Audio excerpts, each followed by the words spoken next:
Selamat datang di video pembelajaran kali ini. Pada kesempatan kali ini, kami dari kelompok 4 akan membahas materi mendasar namun sangat vital di dalam dunia bisnis modern, yaitu sistem informasi manajemen beserta penerapannya melalui Enterprise Resource Planning. Yuk, langsung aja kita simak pembahasan. Sebelum kita melangkah lebih jauh, kita harus pahami dulu apa itu sistem informasi manajemen. Nah, kata SIM ini sebenarnya terdiri dari 3 fase utama, yaitu sistem, informasi, dan manajemen. Yang pertama ada sistem. Sistem itu gampangnya adalah kumpulan komponen yang saling terhubung buat nyampein satu tujuan. Contoh simpelnya itu seperti komputer. Ada keyboardnya, CPU, dan monitor yang saling terhubung buat ngolah data. Yang kedua ada informasi. Informasi ini beda ya sama data mentah. Nah, informasi ini adalah hasil olahan data yang sudah punya makna dan ada artinya. Gunanya itu jelas buat nambah pengetahuan dan ngurangin rasa ragu atau risiko salah langkah. Yang ketiga ada manajemen. Ini adalah cara kita buat mengukur seluruh sumber daya yang ada, mulai dari orangnya, uangnya, barangnya, sampai datanya lewat perencanaan, pengawasan, dan pengambilan keputusan.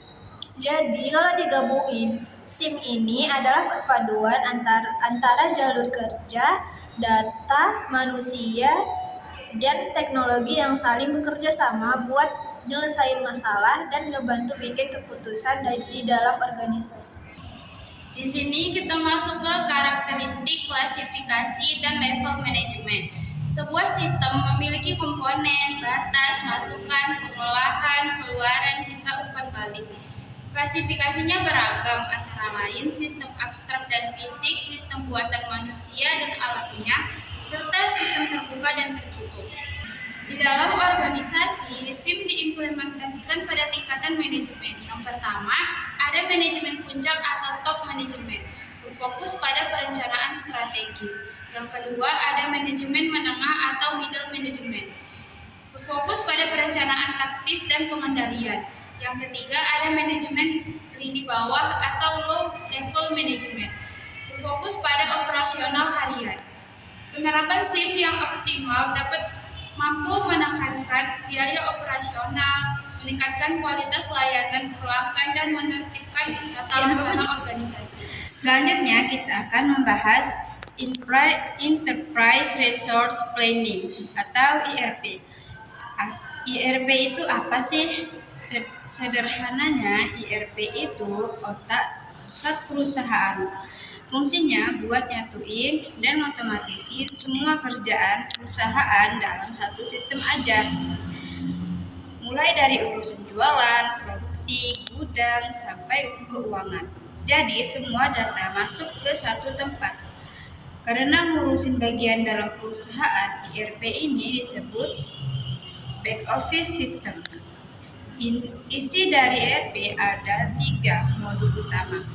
Pertama, modul operasional yang isinya urusan harian, contohnya stok barang, penjualan, sampai jadwal produksi.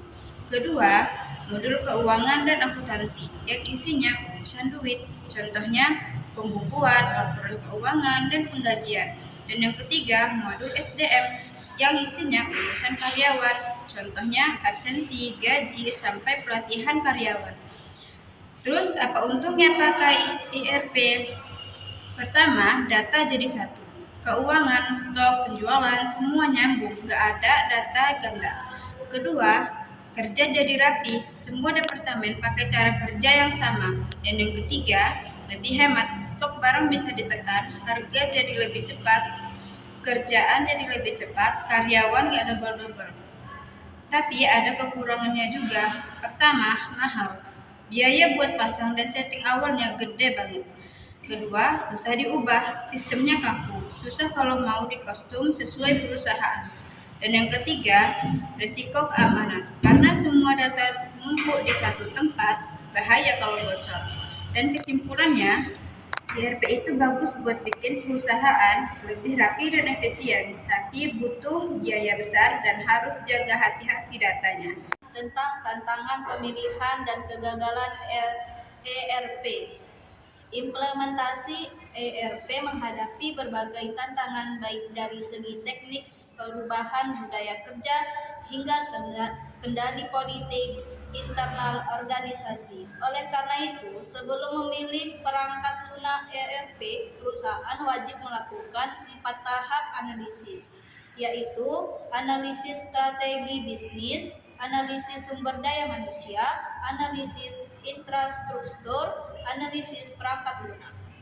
Penyebab utama kegagalan ERP umumnya dipicu oleh estimasi biaya dan waktu yang melebihi anggaran, perencanaan implementasi yang kurang matang, serta ketidaksiapan sumber daya manusia dalam beradaptasi. Nah, dari penjelasan kami tadi dapat disimpulkan bahwa SIP dan ERP merupakan fondasi krusial bagi efisiensi operasional dan daya saing di organisasi di era modern.